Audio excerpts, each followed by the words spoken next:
नमस्कार, मैं डॉक्टर रक्षा मेहता आपके अपने YouTube चैनल हिंदी भाषा ज्ञान में आप सभी का स्वागत करती हूँ। कक्षा 10वीं पाठ्यक्रम ब के क्विक रिव्यू सीरीज़ के अंतर्गत आज मैं चर्चा करने वाली हूँ रविंद्र केलेकर विरचित पाठ पतझड़ में टूटी पत्तियाँ पर। पतझड़ में टूटी पत्तियाँ, उसमें जो हैं दो पाठ आपके हैं, एक है गिन्नी का सोना और एक है झेन की देन। तो पहले गिन्नी का सोना पर चर्चा कर लेते हैं। गिन्नी का सोना में शुद्ध सोने और गिन्नी के सोने में अंतर बताते हुए वास्तव में लेखक आदर्शवाद और यथार्थवाद में अंतर बताना चाहते हैं। आदर्शवादी लोग, जिन्हें हम अंग्रेजी में आइडियलिस्ट कहते हैं, और यथार्थवादी लोग, जिन्हें अंग्रेजी में प्रैक्टिकल और हिंदी में दूसरा उसके लिए शब्द है व्यवहारवादी। यथार्थवादी और व्यवहारवादी एक ही हैं, जिन्हें अंग्रेजी में आप प्रैक्टिकल कहते हैं, और आइडियलिस्ट होते हैं आदर्शवादी लोग। जो आदर्शवादी लोग होते हैं वो नैतिक मूल्यों का पालन करते हैं, नियमों पर चलते हैं, ईमानदारी और सत्यनिष्ठा के साथ अपना कार्य करते हैं, कभी किसी को धोखा नहीं देते, झूठ नहीं बोलते, बेईमानी नहीं करते, ईमानदारी से अपना काम करते हैं। तो सभी नियमों को ध्यान में रखते हुए और सभी नैतिक मूल्यों को ध्यान में रखते हुए अपना जीवन जीते हैं। ऐसे लोगों को कवि ने, लेखक ने शुद्ध सोने के समान कहा है। क्यों कहा है ये भी मैं आपको बताऊंगी। और प्रैक्टिकल लोग, जो मतलब समाज की दौड़ में दौड़ना जानते हैं, जिन्हें पता है कि दूसरों का फ़ायदा कैसे उठाया जा सकता है, जो जानते हैं कि किस प्रकार अपना नुकसान नहीं होना चाहिए लेकिन दूसरों का प्रयोग करके भी अगर आगे बढ़ा जा सकता है तो आगे बढ़ जाते हैं। अपना खाना, अपना कमाना, अपने आप को सफलता प्रदान करवाना, ये प्रैक्टिकल लोग यानी कि यथार्थवादी व व्यवहारवादी लोग बहुत अच्छे से जानते हैं। अब जो लेखक गिन्नी का सोना पाठ में कहना चाहते हैं कि गिन्नी का सोना एक ऐसा सोना है जिसमें थोड़ा सा तांबा जिसे अंग्रेजी में कॉपर कहा जाता है, तांबा मिला लिया जाता है, इसलिए ताकि जो शुद्ध सोना होता है वो कच्चा होता है, कमज़ोर होता है, उससे गहने नहीं बनवाए जा सकते, अगर बनाएंगे तो टूट जाएंगे, बहुत कोमल और नाजुक होता है वो शुद्ध सोना। लेकिन गिन्नी का सोना जिसमें तांबा मिला दिया जाता है, उसकी कीमत भले ही थोड़ी कम हो जाती है लेकिन वो थोड़ा मजबूत हो जाता है, उससे गहने बनाए जाते हैं और वे आसानी से टूटते भी नहीं। तो लेखक हमें समझाते हैं कि अभी हमें शुद्ध सोना बनकर नहीं रहना है, मतलब जीवन में इतना भी आदर्शवादी नहीं बनना है। ऐसा नहीं कि हम आदर्शों का रास्ता छोड़ दें, दूसरा झूठ बोल रहा है तो हम भी झूठ बोलें, दूसरा चोरी चकारी कर रहा है, बेईमानी कर रहा है, भ्रष्टाचार कर रहा है और अवसरवादिता में डूबा हुआ है, किसी का फ़ायदा उठाना जानता है, तो हम भी वही करें। ऐसा नहीं है, ऐसा नहीं करना है। शुद्ध सोने में तांबा मिलाकर गिन्नी का सोना बनने का अर्थ है शुद्ध आदर्शों में थोड़ा सा व्यवहारवाद डालना।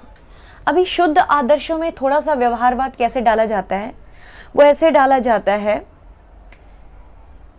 कि इतने आदर्शवादी ना बने कि सामने वाला हमें मूर्ख बनाकर चला जाए। चीज़ों को समझना बहुत ज़रूरी है।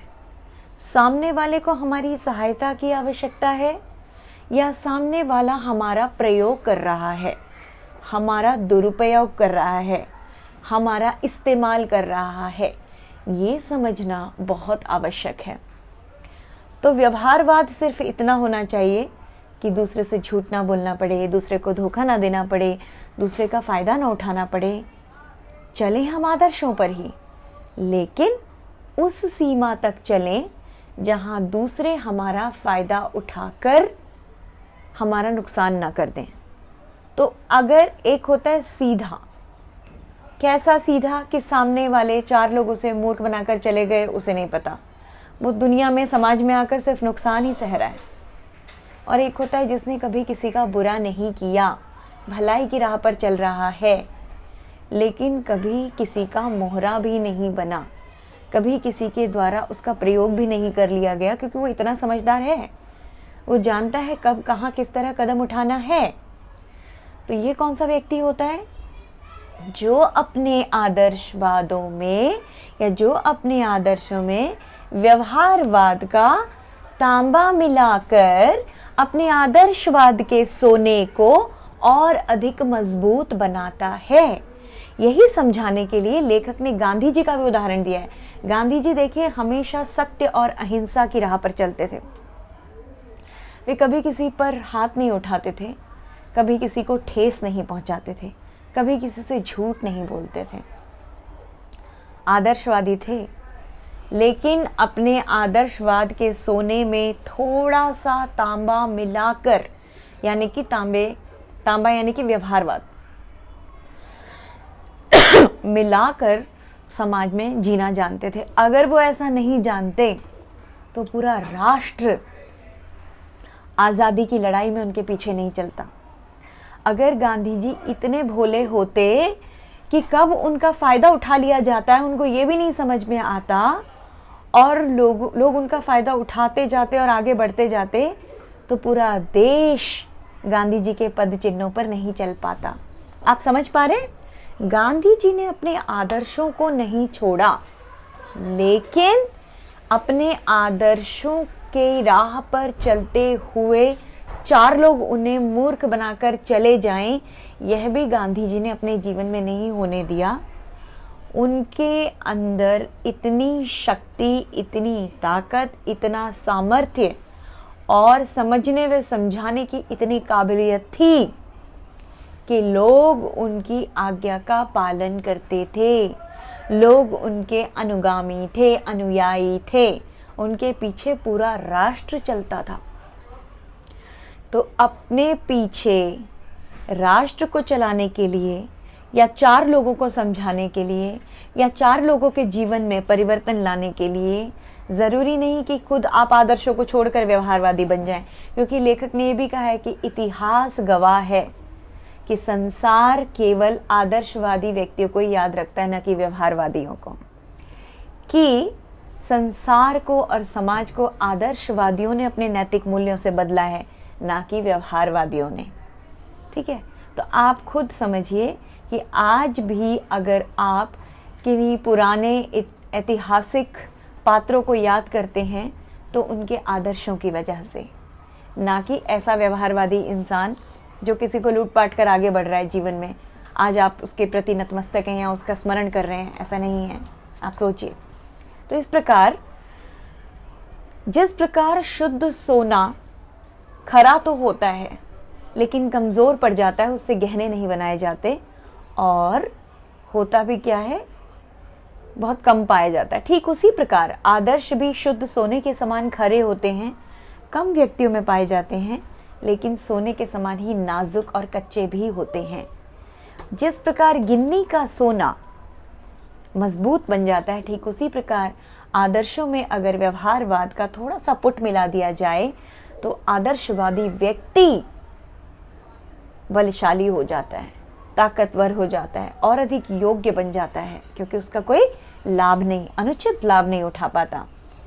तो इस प्रकार, और एक और बहुत अच्छा लेखक ने लिखा कि सोने में तांबा मिलाकर सोने का दाम मत घटाइए, तांबे में सोना मिलाकर उसका दाम बढ़ाइए। तो आपको हमेशा आदर्शों को ही ऊपर रखना है, व्यवहारवादी उतना ही होना है जिससे ना दूसरे का नुकसान हो और ना खुद का नुकसान हो। तो बहुत अच्छा ये पाठ लेखक ने गिन्नी का सोना लिखा है, समझना बहुत ज़रूरी है, और आशा आप समझे होंगे और परीक्षा में इसे आसानी से लिख भी पाएंगे। दूसरे पाठ की तरफ बढ़ते हैं, जो है झेन की देन।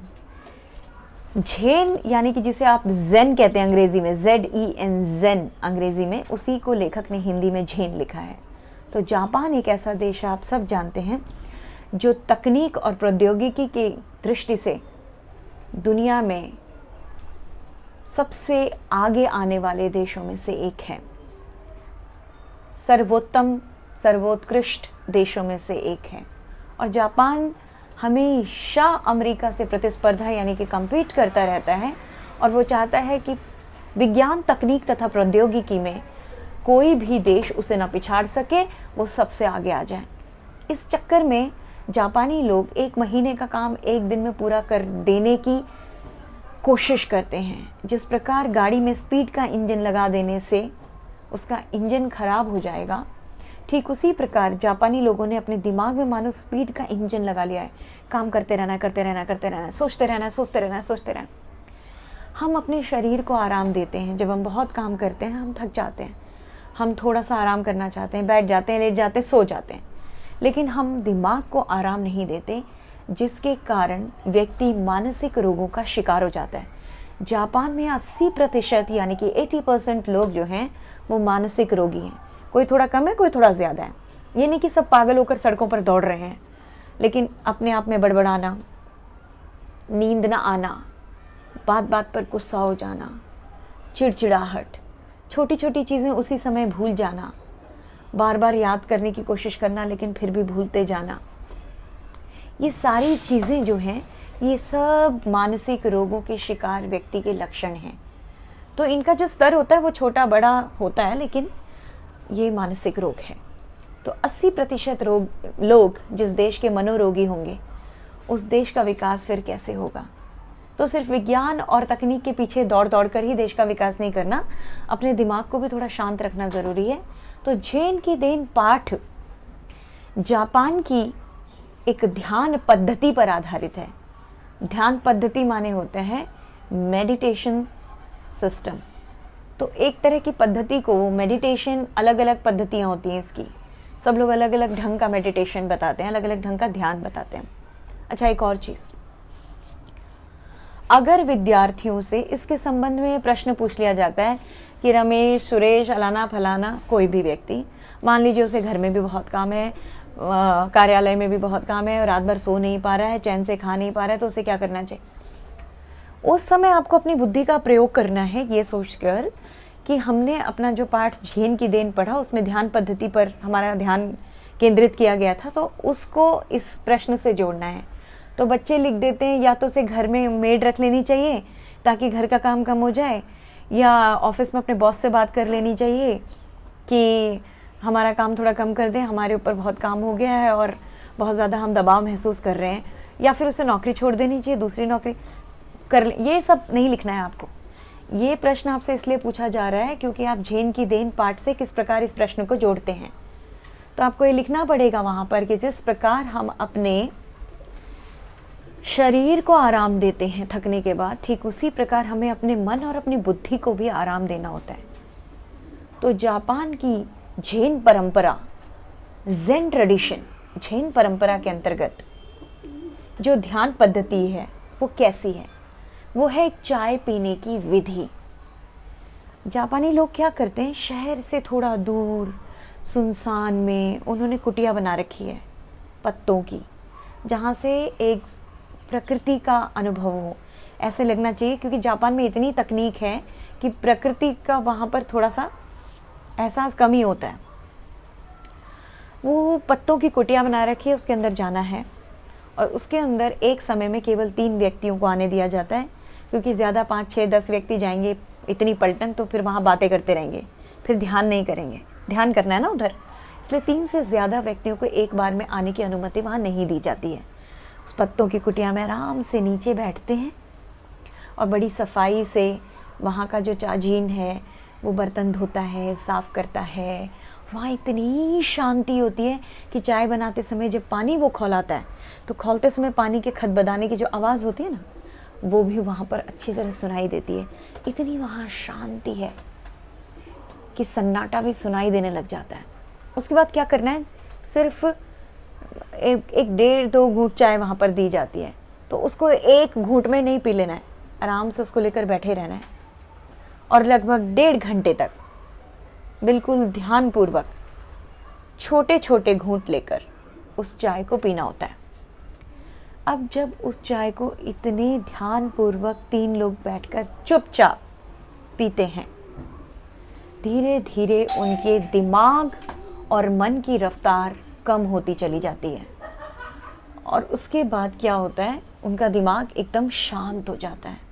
तो लेखक कहते हैं कि व्यक्ति या तो अपने भूतकाल में खोया रहता है या भविष्य में, या तो वो भूतकाल भविष्य की चिंता उसे सताती रहती है, है ना, या वो भूतकाल के बारे में सोचता रहता है कि बीते हुए समय में मुझसे फलाना हो गया, काश ऐसा हो जाता, काश मैं ऐसा कर पाता, सोचता रहता है और भविष्य में ऐसा कर लूँगा, मैं ये कर लूँगा, मैं वो कर लूँगा। तो व्यक्ति जो है वो या तो भूत के बारे में सोचता है, भविष्य के। वर्तमान में सोच के देखिए आप, वर्तमान में हम बहुत कम जी पाते हैं, कभी कभी तो हम नहीं भी जी पाते वर्तमान में। तो एक समय जो वर्तमान है, अगर व्यक्ति वर्तमान में ही जी ले तो उसके बहुत हद तक उसके दुख जो हैं वो कम हो जाएंगे, क्योंकि वो सिर्फ वर्तमान में जी रहा होगा। जो सोचता रहता है ना भूत भविष्य वो नहीं सोचेगा। तो चाय पीने की जो विधि है उसमें दिमाग की रफ्तार, और लेखक वही लिख रहे हैं जो उन्होंने अनुभव किया है। उन्होंने खुद ये चा नो यू पद्धति जो है, विधि, चाय पीने की चा नो यू विधि जैन परंपरा से जो मिली है, उसका अनुभव उन्होंने खुद किया है, इसलिए वो लिख रहे हैं और हमारे साथ बांट रहे हैं। तो उसके बाद वो लिखते हैं कि उनको धीरे धीरे लगता है इनके दिमाग की गति धीरे धीरे कम हो रही है। वो एक ऐसे काल में जी रहे हैं जो अनंत है, विस्तृत है। स्पेस होता है ना, जैसे शून्य, जिसका न कोई आदि न कोई अंत, न शुरू न ख़त्म। मानो एक ऐसे समय में लेखक चले जाते हैं, ना भूत की चिंता सताती है, ना भविष्य का भय सताता है, कुछ नहीं। उस दिन वो पहली बार अनुभव करते हैं कि ध्यान कितना अच्छा होता है, कितना मन को, बुद्धि को आराम मिलता है उससे। और यही वे पाठकों को बताना चाहते हैं कि जो बहुत अधिक काम की वजह से या दुनिया, समाज, जहान, आस पड़ोस के बारे में सोच सोच कर हमारा ध्यान जो है वो भंग हो जाता है और हमारी बुद्धि भ्रष्ट होने वाली होती है और हमारा मन थकने लगता है, तब यदि हम ध्यान करें, और अलग अलग पद्धति होती है, ज़रूरी नहीं सबको चानोई हुई करना है, अलग अलग पद्धति होती है। तो ध्यान की पद्धति को अपने जीवन में उतारने का संदेश लेखक इसमें दे रहे हैं कि आप ध्यान करेंगे तो निश्चित ही आप पाएंगे कि मन और बुद्धि किस तरह से अप्रतिम, अनुपम, अतुल्य शांति का अनुभव करती है।